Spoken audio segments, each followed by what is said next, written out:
All right, welcome to the James Spearman Show. We have another awesome guest.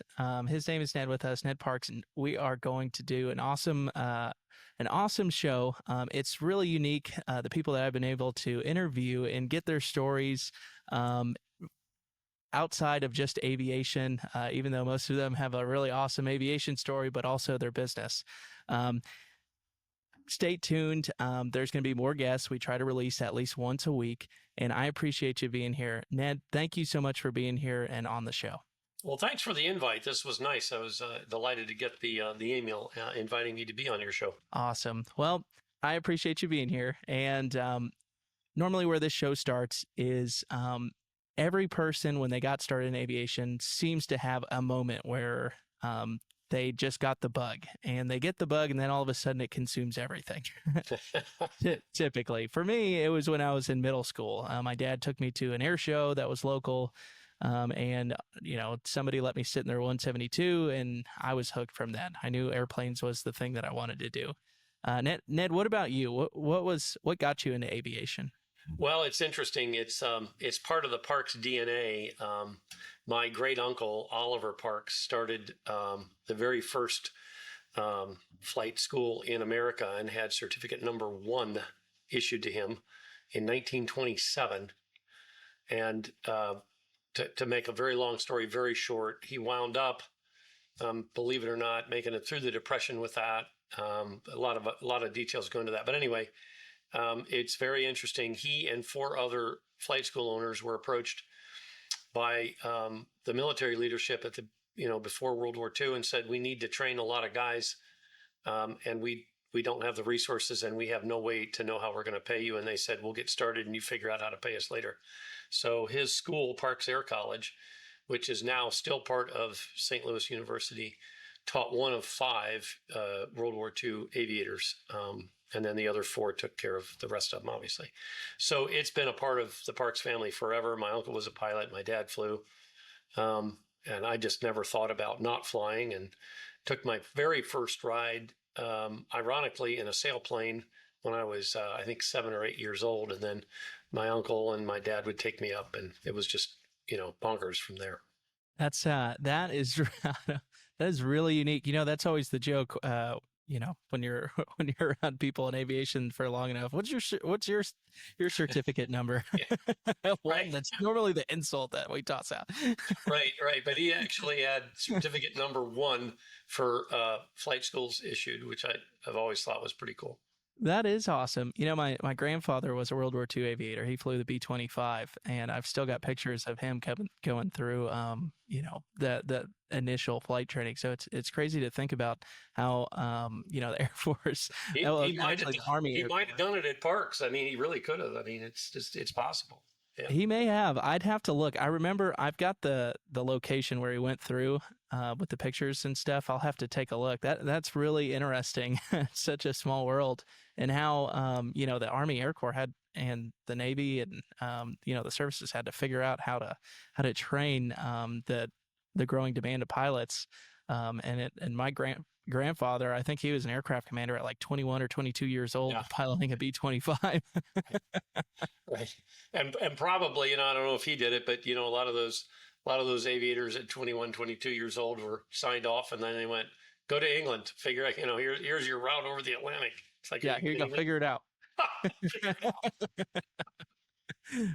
So it's really unique. And then obviously, I got fortunately got picked up to go to Air Force pilot training. I still fly the KC-135, but you have a military. You started flying in the military as well, right? I did. I got my fixed wing private pilot's rating first, and then got accepted and picked up for warrant officer flight training school with U.S. Army flying helicopters. So went through the officer school, and then in that program, it's all jammed together as one, but you start off and you don't do any flying, and then you progress on and you go through the whole flight program down at then known as Fort Rucker, Alabama, now Fort Novosel. And it was interesting, James. We could not be an aviator without being an officer. So we graduated and got our dots as warrant officers on, I believe, a Wednesday, and the next day was our graduation from flight school, so we could get our wings. It was just one of those little legal things that they had to do. It was pretty cool, actually. Yeah, that's awesome. From my background, I've only been Air Force. The warrant officer is still like, it doesn't really click in my head. But somebody really close to me, he passed away not a couple of years ago. But his name was Dave Stone. He was a flight instructor, and he was a navigator on C-130s for a real long time. Mm. And the unit that he was a part of, they kept promising, okay, we'll send you to pilot school. We'll send you to pilot school. And then, at the time, Vietnam had died down, and that he just kind of was like, you guys aren't going to send me to pilot school, are you? And they said no. Well, he came up to Knoxville. There's a Army Guard unit here in Knoxville, and he said, he was a captain at the time. I'm a captain, but I want to fly, and they've got Army helicopters here, and they're like, well, you'll have to ditch your commission to take a warrant to come on, but we'll bring you on. He's like, yep, sounds good. And he did it. Yeah. I'll dump those railroad tracks in a heartbeat for a couple of dots. That'd be fine. Yeah, he liked it because from his perspective, when he was Air Force navigator, the Air Force officer always comes with additional duties, right? Where from his perspective, the warrant, he just got to do what he loved to do, which is fly. Yeah, it was a great rank. I loved it. I really, really loved it. So yeah, it was a great experience. I wouldn't trade it for anything in the world. And there's parts of it I desperately miss, but life does move on, doesn't it? Yeah, that's right. And just to touch there for a little bit, what are some of the lessons that you learned as a military aviator that you took with you moving on as you transitioned out of the military and into business? Yeah, it's interesting. I was just having a similar conversation with one of my consulting clients here the other day, and I think one of the things that I took away from it was the whole idea of a peer accountability, which we just don't see in the civilian world. I would hold my peers as accountable as I would hold my crew chief, and as accountable as my colonel would hold me, my unit commander or my platoon commander or whoever they happen to be. And I found that, there's this different set of what I call peer accountability that we just don't see. And I try to bring it in. I try to teach it. I try to get people to understand how to make it work. And it seems to elude the civilian world in a pretty big way. But I've often wondered, gee, what could we accomplish if we did peer accountability at the level we did it in the military? And I've always found it to be true. I've talked to a really good friend of mine that was an Air Force helicopter pilot. In fact, his retiring job as a 06 was I think he was a group commander. I don't know your guys' units that well, of the H-60s that did all the rescue work. So he had a pretty big job, and we talk about that peer accountability a lot. He's in the consulting world as well. And then another friend of mine was a Marine Corps helicopter pilot, and we've had similar conversations. It's funny, the three of us get together, and if you can imagine, all three helicopter pilots, one Marine, one Air Force, and one Army. If you don't think the jabbing doesn't go back and forth, look out. We actually crack ourselves up. We have a lot of good fun with it. Yeah, that's right. We always talk crap to each other's face, but we always have each other's back when somebody absolutely Yep. I think that's really good. And I still fly for the Air Force National Guard, and I started a small business 5 years ago, and this aircraft maintenance business. And I learned that lesson, or I experienced. I don't know if I want to say I learned it. I experienced it going through Air Force pilot training and flying the KC-135. It's very, and I do it on a daily basis when I fly the plane, right?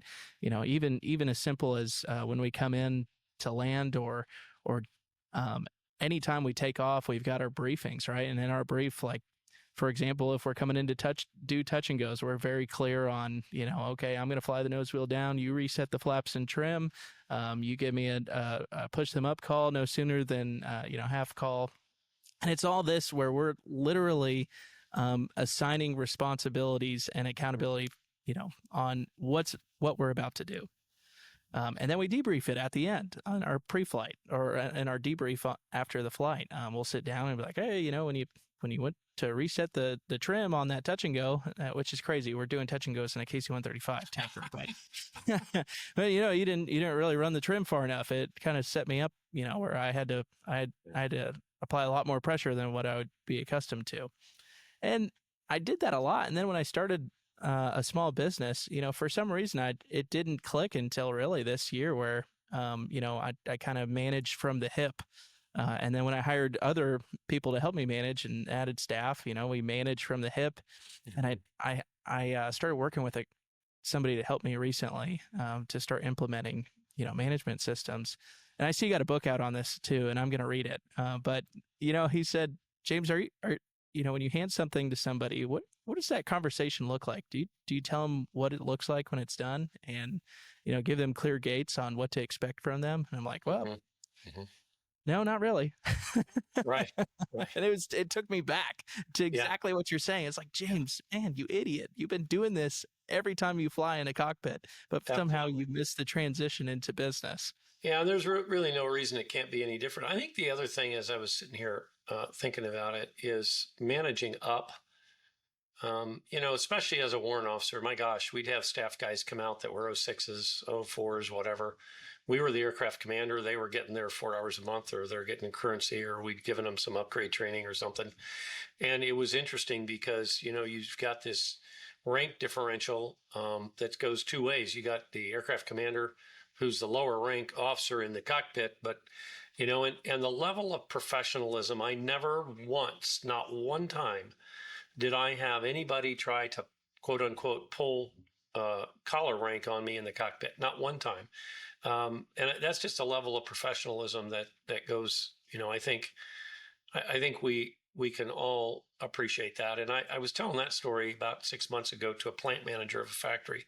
I said, when you're out there in that plant, I said, you're the plant manager, but that guy running that machine knows it 10 times better than you do.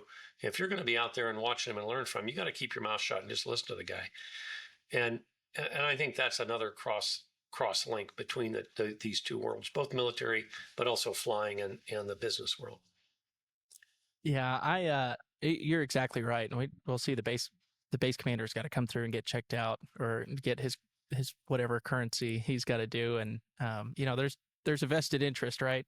They can argue, but it's like, yeah, but you almost killed us, or I probably wouldn't put it that blunt, but we're all trying to stay alive, right? So exactly, yeah. Exactly. So you finished up your career in the military, and then you started transitioning. What was the first thing that you transitioned to? Because that I see that a lot with people that I serve with. I mean, it's a very stressful time to transition out of the military and kind of, what the heck am I going to do?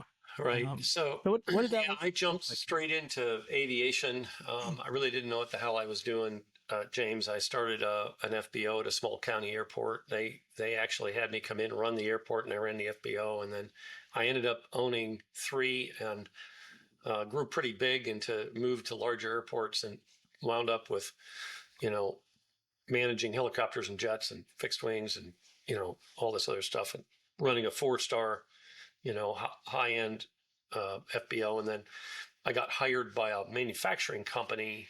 They actually recruited me away. And I was kind of ready to get out of owning the thing. I had a partner that the business relationship wasn't as strong as I would have liked. And he'd been saying, why don't I just buy you out? And I was being stubborn. I didn't, because partially I didn't know what else I was going to do. And then I got this recruiter called me, and I went, oh, this is an interesting opportunity. So I actually went to work for a manufacturing company, but I ran their division that they had the corporate airplane under, and they also ran the county FBO where their corporation was located. So that part was not new to me at all. That was just, slipping on a different coat. So I sold out to my partner, and then I went to work for this manufacturing company. And that was a great experience, because it was and still is, a company that probably has more progressive and enlightened leadership in it than I've seen anywhere. And the whole idea of employee development is at a whole new level.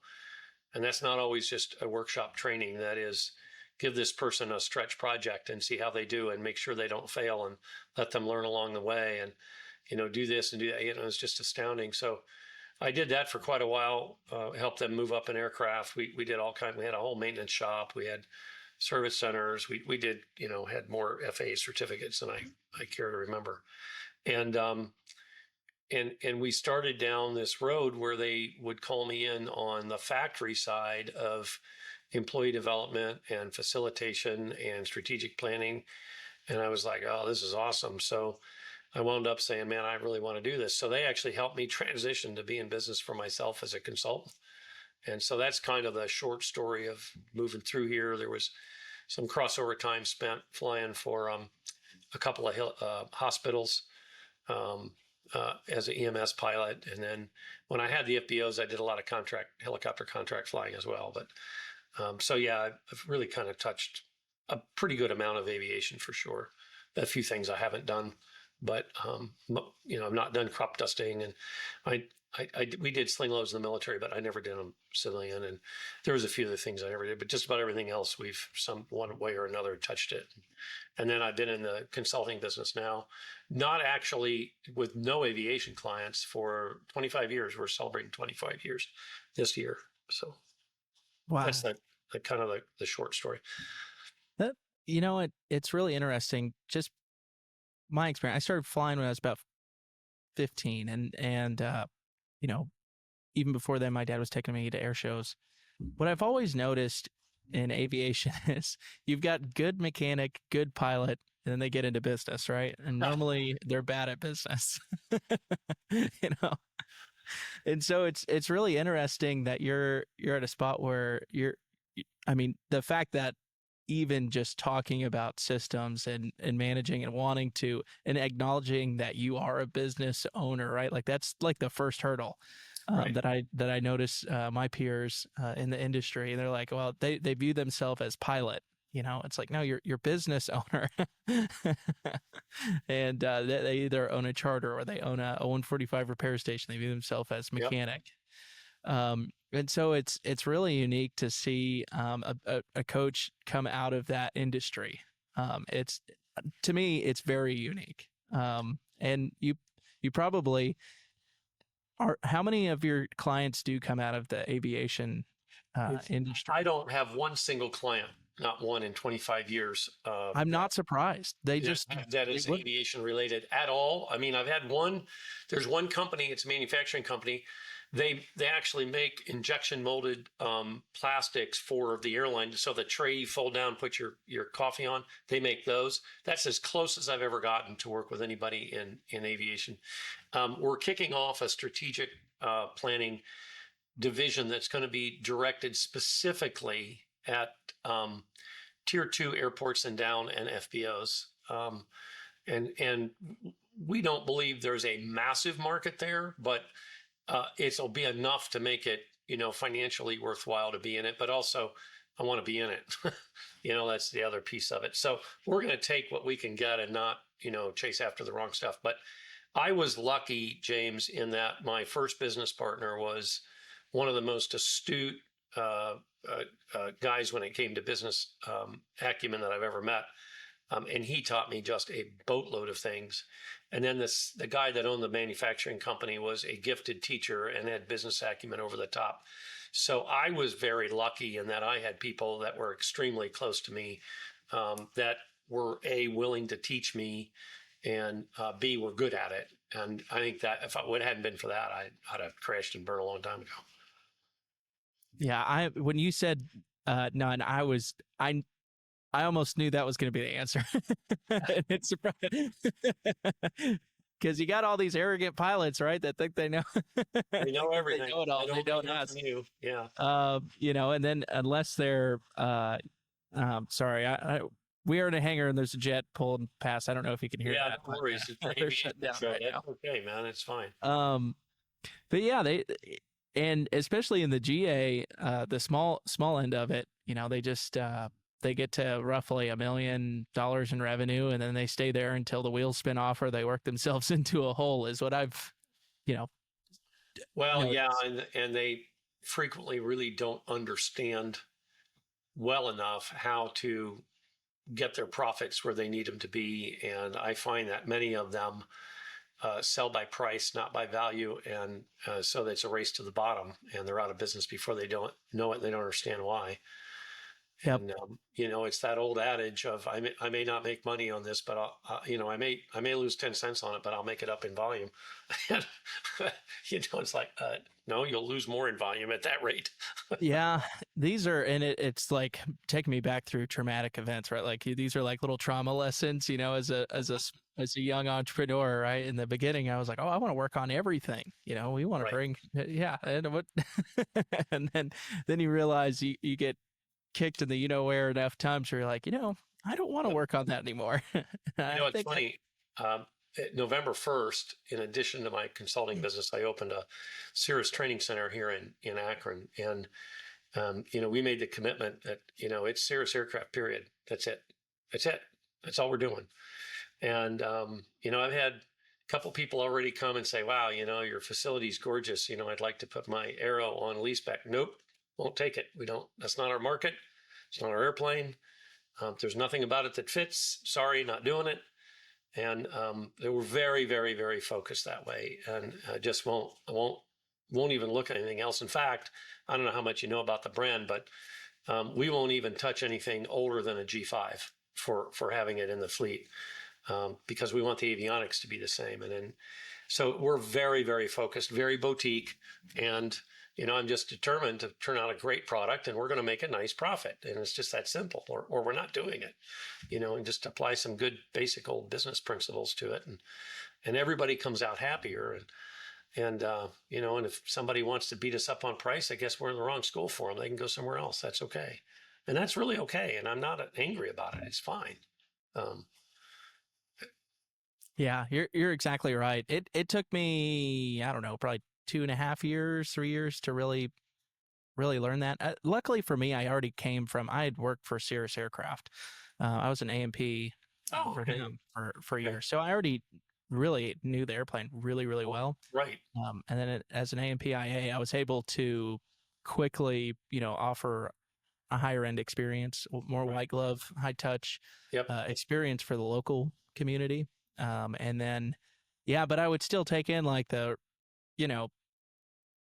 customers that didn't want, they didn't care about safety, right? And so they would nickel and dime all this. Why do we, why is this? Why is this? Did it really take you that GD long to do this and all that? Did it really take you 15 effing minutes to, Right. whatever, all this stuff. And then I started realizing, and I learned this by sheer dumb luck, and I'm not like I love the Cirrus airplane, but I'm not like some serious proponent, right? Like I'm not saying it's the best thing since sliced bread, Right. but they're priced at a level that their customer, they have to, you can't fake your way into $1 million aircraft, or No. maybe you can, but not really, Not really. And that's the interesting thing. I mean, as much as we toyed with the idea, I've got one of my guys that teaches for me, owns his own Bonanza, and he's been to the BPPP, and he's going to become a BPPP instructor. And I said, well, maybe we'll do beach. And I've gone, nope, not doing it. Focused. And it's not because I don't like beach. My God, who doesn't love to fly a beach? Good Lord. It's just awesome. But it's a business decision to stay focused and do what we do and do it very well, and be able to talk one language all the time. And it's a lot of, Ford dealerships have Fords for a reason. They know them. I mean, this isn't rocket science. It's not like we're the first ones that are inventing this idea of the power of focus in your business. There's just things that we can't do and shouldn't do, and I'm not going to spread myself thin to try to do it. There's other people that'll do it for them. So, yeah, you're exactly right. A really good example is, I assume he'll be fine me dropping his name, but Wells Aircraft, they're out west or Midwest, I think.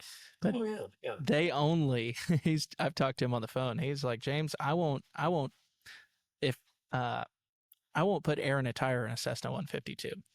Right. Like they only do Cirrus at all. That's the only thing. If it's doesn't have Cirrus on it, they're not. And he has the FBO and the maintenance shop. Yeah. He's like, we nothing else other than Cirrus.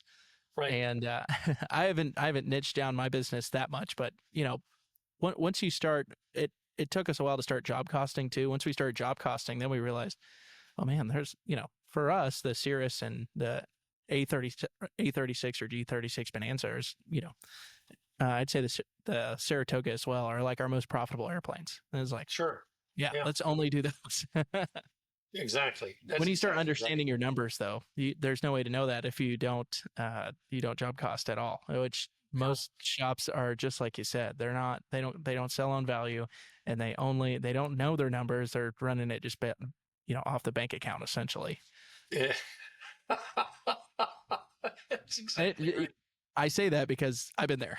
I did that. Sure, sure.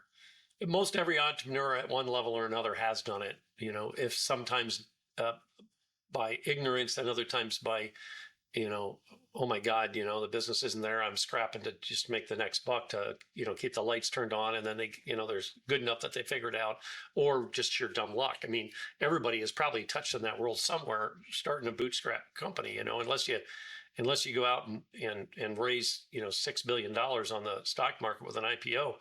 We're all starting these things bootstrap, for crying out loud. Very few of us have a fat enough bank account that we can just sit there and do what we do, that focus. So yeah, you gotta get out of your lane a little bit. I know in my consulting business, I can look back and got out of my lane. And in fact, we had our monthly meeting with our marketing company this morning, and one of the young ladies that works with them said, what about this? And I went, no, no, no, no, nope, we're not going there. I did that once. I'm not doing it again.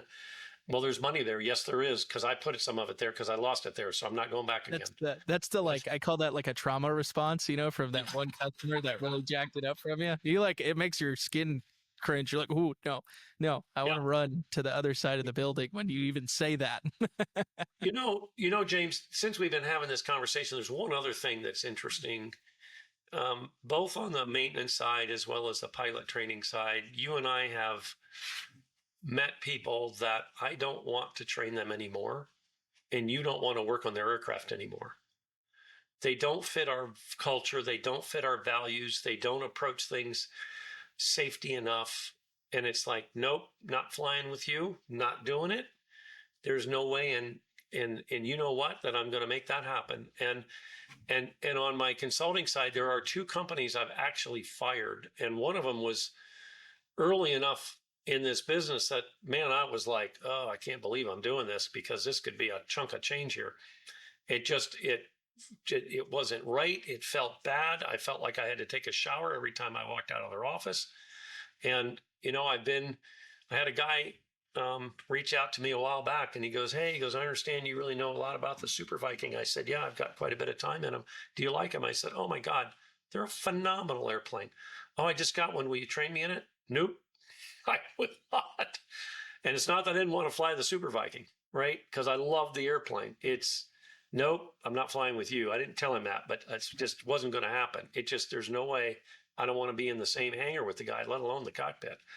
And and that applies to any business. There are some customers that just are not right. I don't care what you're doing: roofing, siding, home repair, selling appliances. It doesn't matter. There are some customers you do not need. You just don't.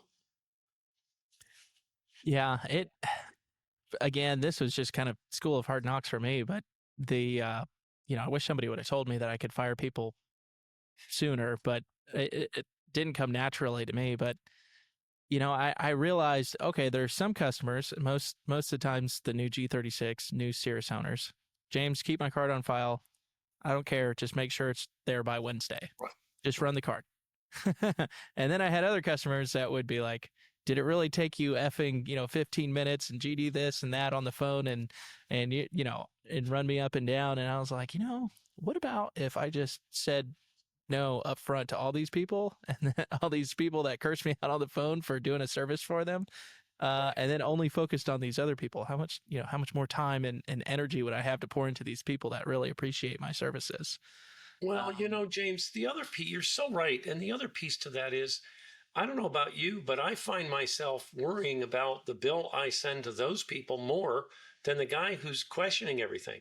Because I'm trying my hardest to be as square with them as I possibly can, because they appreciate value and they don't want to be taken. But they've thrown all this trust into me, right? Let's just do it, make it right. It's like, okay, great. And I guess maybe we're shell shocked from people that beat us up over a $9 oil filter or whatever the hell it is. But then on the other side, I'm like, man, I want to make sure I treat this guy extra right because he's such a great customer. It's really an odd juxtaposition, isn't it? That I'm watching out more for the guy who gives me a blank check than I am the guy who's a pain in my neck because he's a pain in my neck. Yeah. Well, that's good too, because, and I would say, now that you bring that up, I would say the same, and anytime I make a proposal to one of my best customers, right? Like, okay, let's do like a service agreement with one of my best customers where they can do a certain commitment with me and then they got me on the hook. Right. So, Right. I try to maximize and put as much value, pile it in, and I'm sleeping on it and worried about it. And I'm like, boy, he's going to laugh in my face or whatever. And then I send them the proposal and they're like, yep, looks good. Put it on the card. I'm like, Yeah. but it's good to maintain that. Absolutely. There's a shop not far from here, and the guy that started it came out of the business world, and then he teamed up with this avionics tech. And I'll tell you, the work they do just blows me away every day. A friend of mine said, "Oh my God, the annual is going to cost almost $900 more than the place I'm going." And he goes, "I just have to justify it in my head." And I said, "What was the experience where you just where?" He goes, "It was awful. It was just terrible." I go, "Then what are you justifying for $900? So Yeah. he took it over and he said, "All right, I'll take it over." So he took it over there. He said, "Ned, I got a picture, a little tiny video at the end of every single day telling me what had been done every day without fail. About 4:30, my phone would light up. Hey, Joe. So we got it decaled. We got all the inspection panels off. We've started here. The tail looks good. Don't see any corrosion, blah, blah, blah, blah, blah. Tomorrow we're going to go to work on the wings. Bob's up there working on the engine already. I'll send you your compression tests in the text itself. I'm not looking at the sheet, but and he goes, and then 2 minutes later, the email would show up. I mean, every single day they would say what's going on. And if they got held up, hey, we didn't get as much done today. We got a little held up with something. We had somebody break down on the field, really took our focus away because he was AOG out of town. But we'll be back on it hard tomorrow morning. And he said, he goes, the $900 doesn't matter anymore. I said, well, there you go. There's your lesson right there. Yeah. And it took me a while to really understand the level of value that brings to people, to where I can essentially, from a maintenance shop, you can charge more, and people are willing to pay it because of how valuable that is to an airplane owner, just to have the high touch. And when you say you're going to do something, you do it. Yeah, exactly. So, all really good stuff. I want to, before we move on, just get your thoughts on a lot of my customers and people that watch the show are Cirrus owners. What are your thoughts on the Cirrus airplane coming from the helicopter, and your time and experience in the Cirrus aircraft so far? Sure. So I've got probably, I'd have to figure this out. I mean, it moves every day that I fly, right? But I want to say that 70% of my time is in helicopters and 30% is in fixed wing. I got to fly some massively antiquated helicopters and some unbelievably advanced ones. I was, my last full-time job that I had in my crossover period was a single pilot IFR helicopter for a hospital, and full glass cockpit. And this would have been back in 99.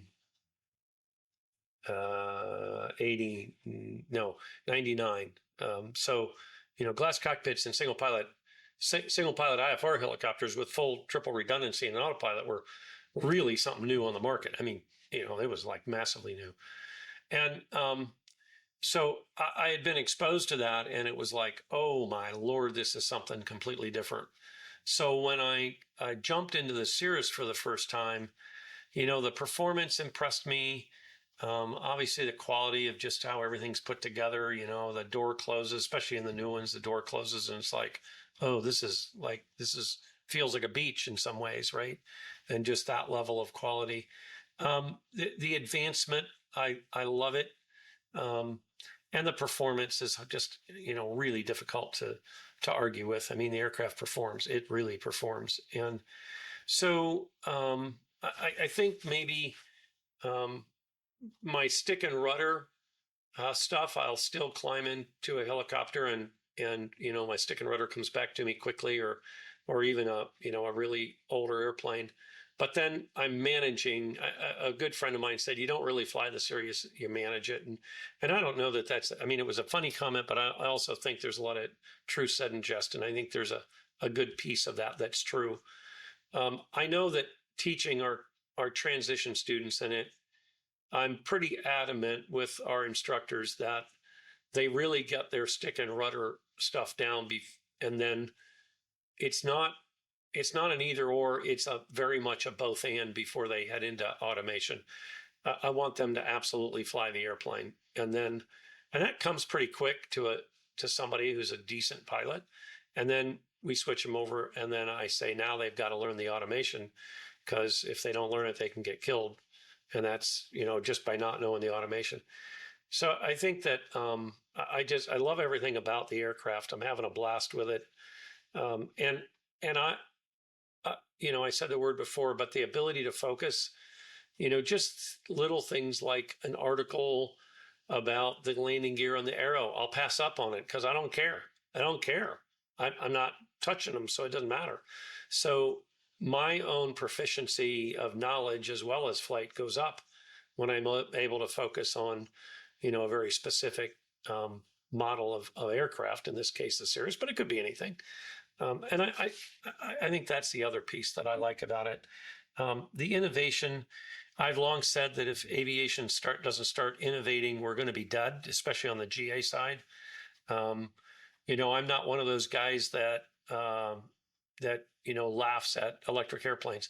They're coming. They're not going to be fast, but by golly, they're coming, and useful electric airplanes. I don't know if they're going to carry people across the Atlantic. Maybe, but not my lifetime, I'm guessing. But training aircraft that actually get the job done, they're coming. They are going to be here. To stop fighting it, and it's going to happen. My concern on general aviation is the lack of innovation on engines. We need that at a breakneck speed. There is some promising things coming out. I'm watching a couple companies, but I'm also very concerned about, we're still flying 40-year-old technology out front on arguably one of the most important parts of the whole damn thing. And we haven't seemed to gotten out of our own way with that. So that's the other place that I think needs to happen to make it work. And then last but not least is, the ability to buy new airframes for flight training and for recreational use to keep GA alive.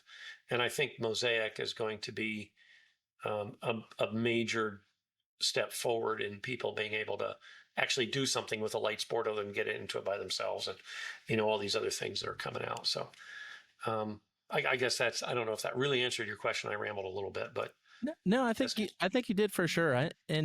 I'm a CFI as well, and AMPIA, and mostly deal with Cirrus aircraft.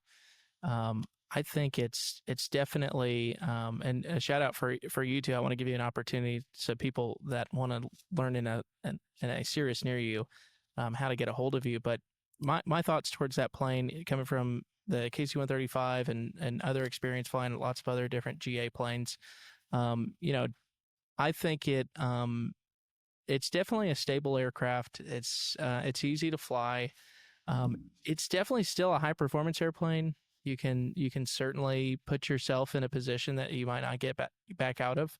So it takes, it does take a level of commitment to fly the aircraft, and some sort of holding yourself accountable to maintain some sort of proficiency in the airplane. Right. Right. If you most airplanes, you need, well, almost every airplane, right? You want to do this, but you don't want to go months and then try to think you're just going to hop back in the airplane and go, right? This Cirrus, absolutely correct. and I see people do that all the time, which is, if it was a Cessna 172, maybe you'll be fine, but and higher level aircraft, you can still put yourself in a bad situation. But I think it's a really stable IFR platform, and then it's obviously learning to fly just to get your PPL in it, I think is a good platform. And then as you transition to the IFR platform, that's exactly really where it shines, where you can actually manage the aircraft, and it brings back lots of we call it brain bites in the Air Force, right? So when you've got traffic and weather and all the things going on, you can turn on the autopilot and manage that system, and then now start understanding what's going on around you. It gives you back exactly. some brain bites. Do I think it's it is definitely the top of the price point in GA. Do I think it's that much more better than like a G36 Bonanza? No, I don't personally, but I do think they have the best customer service. They've got the best marketing and sales system set up that sells the heck out of SR-22s, 22Ts, now the SF-50. They are crushing it. So I think it's a good airplane, and you've got steps that you can move up. A lot of my customers I see go from SR-22 22T, and then they'll take the step up to like a Piper Meridian if they're actually committed to their movement. Some of them go the SF-50 route, but that's my 2 cents on the aircraft. But so a great plane to learn how to fly in, and then you'd be very comfortable if you're thinking about purchasing one for yourself.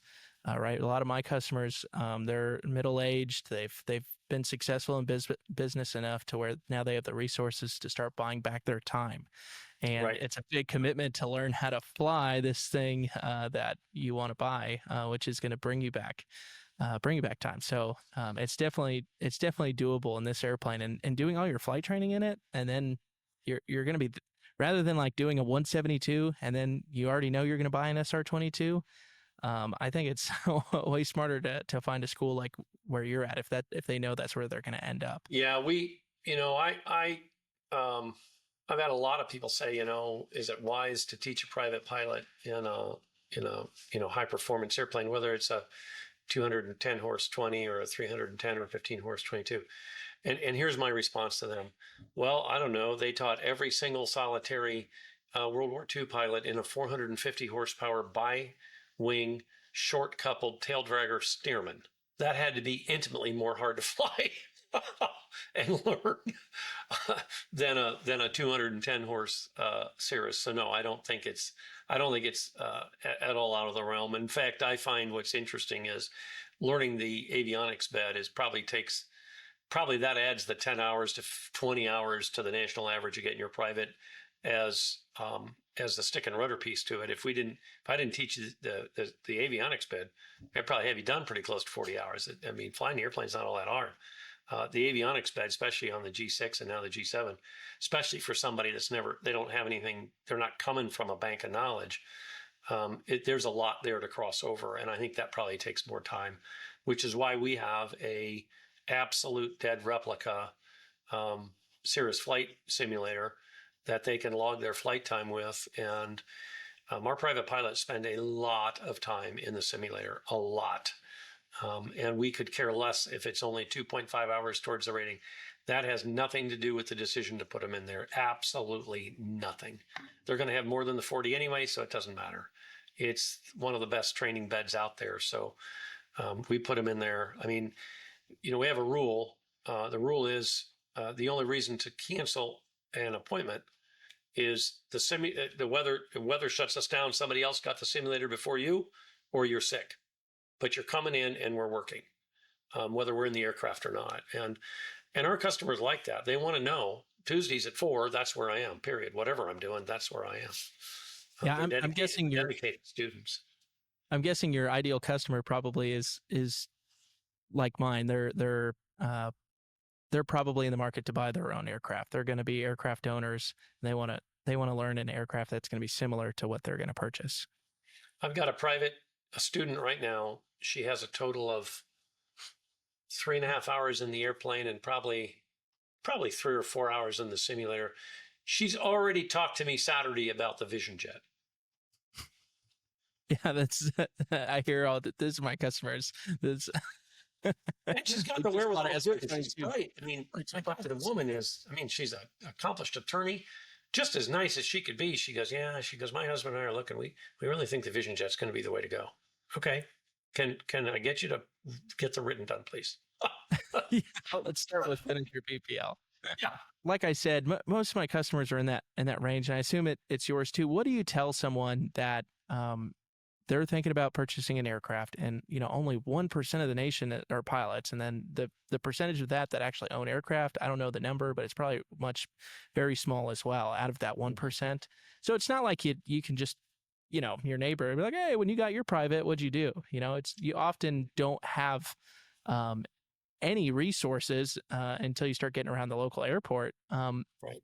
I think what they would think is, I already run a business. I'm a high level executive or a professional. How am I supposed to find time to get this private done? What would you tell that one? Because I know it's doable. It is. It is. We are pushing very hard, and we're set up. And of course, I only really started this November 1st, so I don't have all my infrastructure built out the way I want it yet. But we are really working very hard at accelerated immersive training for these clients who can financially afford the bill, or they wouldn't be there. But more importantly, they can financially afford to take 6 weeks off, or 4 weeks off, or 3 weeks off, and live at the airfield with us, fly every morning, every afternoon. They're usually accomplished from the standpoint is, and I had one guy tell me, he said, this guy's highly, highly, highly accomplished. He said, I was the worst student in the world in school. I don't know how I'm going to get through this written test. And he's struggling to do it, but he's going to get it done. And I go, look, let's just get that behind us. I said, the rest of it, frankly, is easy compared to that stupid test. So that's the biggest problem, is the written test. And then when I tell them, if are you a good, this is where I put on my consulting hat. Do you delegate well enough in your company that you can step away for 3 weeks with some, lunchtime check-ins and after work check-ins? Now you got 2 products to offer them. No, just kidding. I do. And I've got one guy that's already buying both. And that wasn't the intent. It just happened. Right. So, I finally got him convinced that I said, look, you've got this, $15 million a year business, and from your own admission, a massively strong number 2, maybe now's the time to test just how strong he is in an autonomous mode. And he was like, oh, so he's going to carve out the time and come spend about 5 weeks with us. I told him, I said, do not do it until the written's done. I want the written done. I said, and then barring, the airplane breaking, or, 6 weeks of just absolute trash weather, which in Northern Ohio we can get. I said, we'll get you, if not check ride, we'll get you so close that we're just playing with the calendar now. And I think I'm going to get him there. And that's the road we want to go down for every one of the ratings that people want. I mean, not that we won't do traditional 2 to 3 days a week, because some people that's just where they are.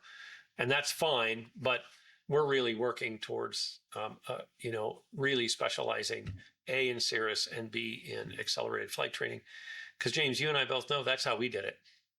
Yep. People that look at me and go, that's a terrible training method. I go, oh, then you think all military pilots got terrible training. Well, I didn't mean that. I go, well, that's what you just said, because that's how we did 12 hours a day, every day. Exactly. Until it's done. Totally immersed until it was done. That the added thing, and this is the other thing that Cirrus has been good about, and I'm going to institute, which I find a lot of legacy flight schools don't do. They don't build a community among their customers. I mean, they need to have more cookouts. They need to have more, boutique classes of 5 or 6 on a special topic on Tuesday night. And then we'll go have a beer together, get their customers to like each other, become friends with each other. And that's what we're doing. I get a new customer and I'm introducing them to everybody else. And we're forming this community of customers that will operate on its own. 2 of them have already said, can we study together? And I'm like, yeah, you can study together. Yeah, absolutely. There's a study, have at it.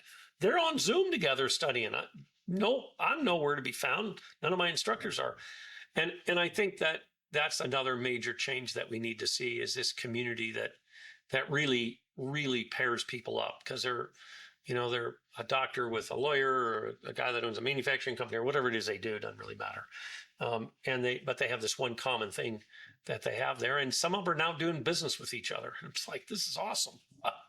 I got a wealth manager who told me, hey, so-and-so is going to move his money over with me. I said, well, good for you. Glad to hear it.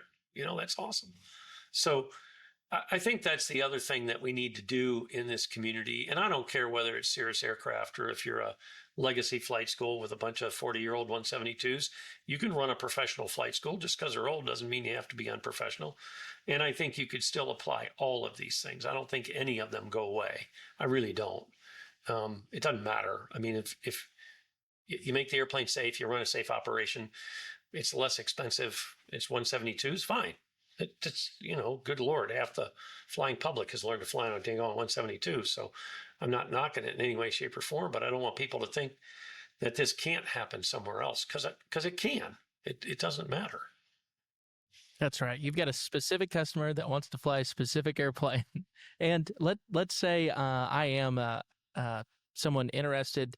I'm somebody in that range where I'm a business owner. I want to start buying back some of my time, and I want to buy a Cirrus. And I want to learn in a Cirrus. Where do I go first to find you, and what are the steps moving forward? Do you have a website?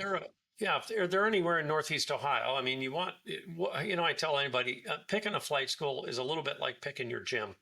If they're not open when it's convenient for you, or they're not in some level connected to you somehow geographically, I'm not going to learn how to fly at a place in Denver when I live in Ohio. I mean, so geographics are important, for crying out loud. But if you're anywhere in the Northeast Ohio area, I tell literally everyone, I'll sit and talk with you. I'll walk you through the whole thing if you don't have any experience. But then I'm going to say, please, for the love of everything holy in this world, go to this AME and get your medical first.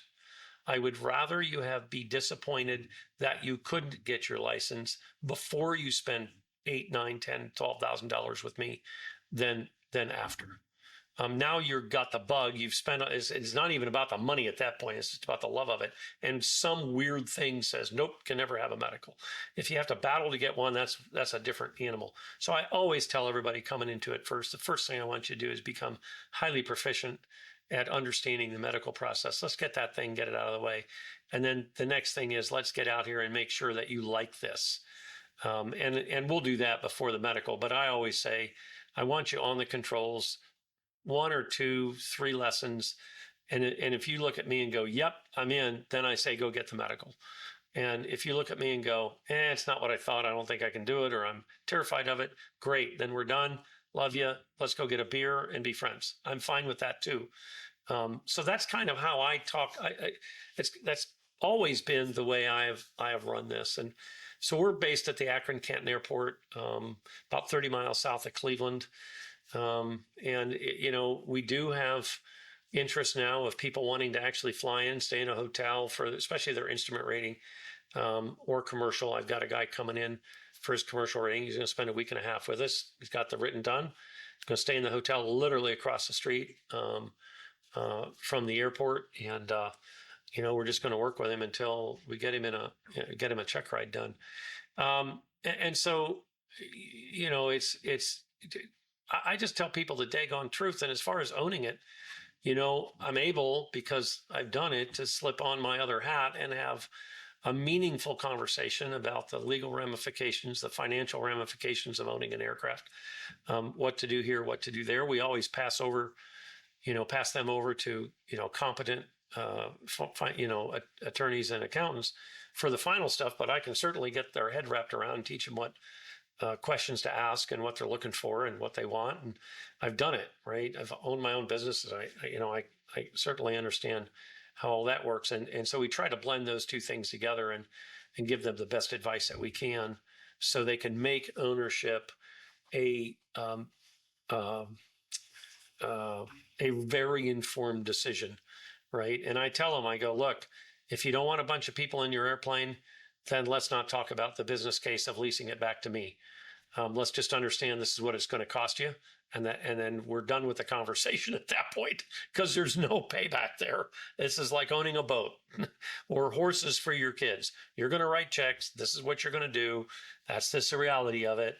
And if you like it enough, you can do that. And if you don't like it enough, you don't. And if you want to, find your home in the middle and have it and make a business case for it from taxes and revenue and whatnot, and let's have that conversation.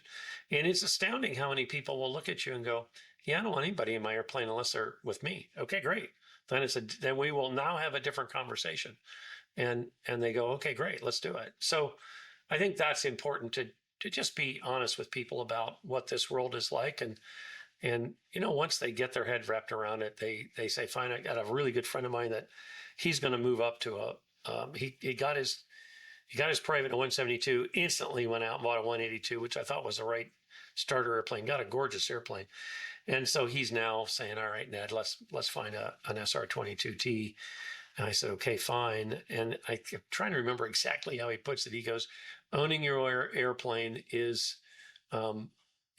illogical, financially irresponsible, and the best thing you'll ever do in your life.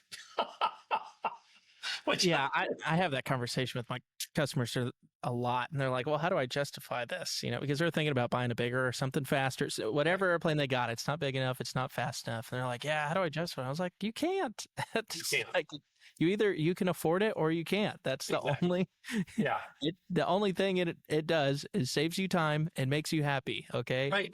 Anytime it's not inside of my shop. Right. So, And what's interesting is, James, is the typical airplane buyer, and especially upper level Cirrus, Bonanzas, whatnot, usually also own a boat, an RV, or horses.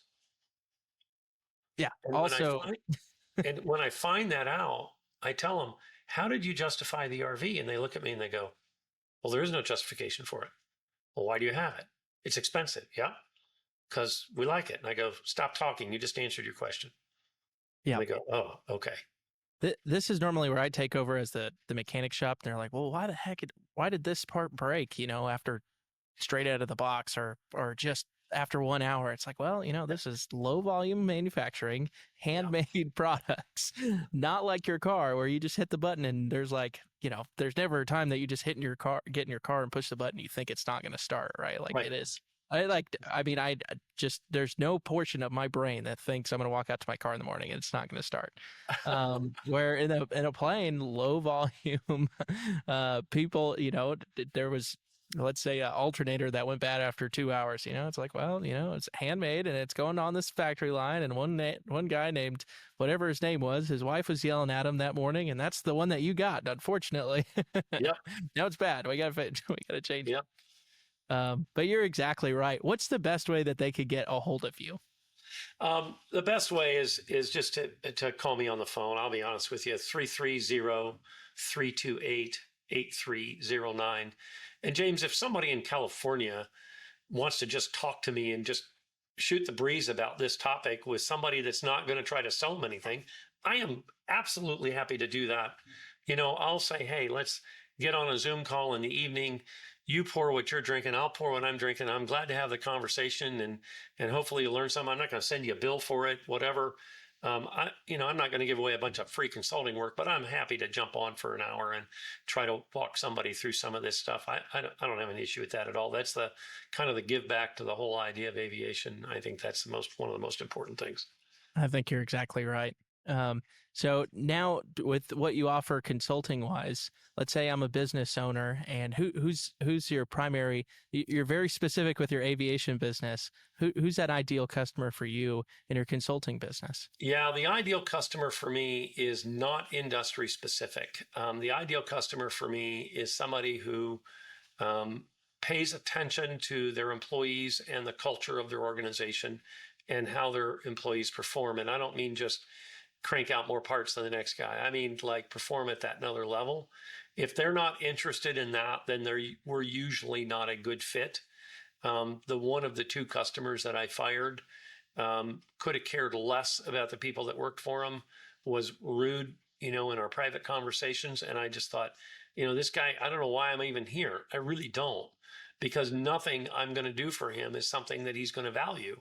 And yet he called me, ironically, because because he'd been told nobody wanted to work at his place and he couldn't figure out why he couldn't hire anybody. That was a fun conversation. So Wow. yeah, it was absolutely astounding. So if it's a company that says, I want Joe to be a better manager, or I want I'm stepping up Bob from individual contributor, and he's going to now, be the second shift team lead with the guys he's just been working with. I got to help him transition. Then I'm your guy, and I'll help you with that. And we do that various different ways and formats. We have business simulations that we run people through. We have straight up training. We do, workshop training with 20, 30 people in the room. We do coaching with a very specific kind of focus on it. So the ideal client is one that cares enough about what's happening inside the four walls, and they know that impacts outside the four walls. That's usually our ideal client. I've worked with cruise lines, doctors' offices, hospitals, manufacturing companies that make literally you name it. And then for whatever reason, and we do not go out and advertise for this, I guess I speak the language of nonprofits because I've been able to do a ton of work over the years with nonprofits, and we don't go out and beat their door down. We sort of really let that happen organically, and I've always got something going on. And then we've got our own very specific proprietary strategic planning process that we run, that we've built, and we probably run that 3 to 5 times a year. Those are large projects. Those are really pretty intense.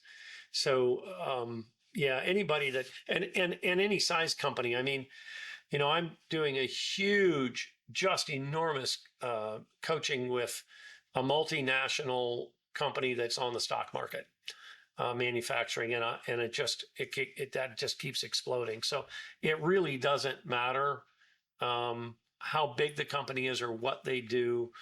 It matters if they have a culture that says we need to improve and work on the inside of the four walls, not just the outside. And when they're there, then they're my ideal client. They fit perfectly. And if they don't, then I go, no thanks, I'm not your guy. What's the best way they could get a hold of you if they're interested in those services? Yeah, those services, it'd be the same phone number as I gave. Our website is www.a360c.com. So alpha360charlie.com for Aegis 360 Consulting is where that comes from. And they can certainly go on there and take a look at the whole thing. And then the flight school on the Cirrus side is Fly Volatus, VOLATUS.com, Fly Volatus. And so they can certainly go take a peek at what we have there as well. Awesome. And then you've got a book out too, right? I do. I wrote the book, it's pre-COVID actually, called What Managers Need to Know Before They Need to Know It. And it's a collection of the things that I teach over and over and over again. And the quick story behind that, James, is I went to a conference out in San Diego. So I went 5 days early, and I kind of sat on the beach in a timeshare place, and I cranked the book out. And I got home and I shared it with a buddy of mine, very close friend. You talk about pure accountability. And he called me on the phone 2 days later, and he said, "Hey, bud." I go, "Hey, Tim, what's up?" He goes, "This is the worst piece of shit I've ever read in my life." And he was dead serious. He said, "This is complete crap." And I said, "Yeah, I wasn't too sure about it." He said, "This is, God love him. I mean, unfortunately, he just died a couple of years ago of brain cancer. But man, I'll tell you, one of my best friends." He said, "You knucklehead, you're a storyteller. Don't write a how-to book. Tell a story." And I went, "Oh." So it is a fable written book about a young man who gets a job and gets his first leadership job, and then he moves up the ladder in this company, and it's written from two perspectives, his and what he doesn't know and what he learns, and then this company that drives this unbelievable culture. And every story in it is true at some level. I learned this little story came from that company, and that little story came from that company. And, so it's obviously it's a novel from that regard. But Yeah, I hand it out a lot when I do my workshops. People love it because they'll go, "Oh my God, I read your book and you taught that in our workshop." Yeah, I did. Like chapter 6. I go, "Yeah, I know. I wrote it. I know what's in chapter 6. Thank you." Um, so yeah, it's 189 pages or something. The build out was that, and then this young man is going to go on, and this is probably later this year. I'm going to write the next book where he is promoted. Well, he's already promoted in this book. You just don't know the rest of the story.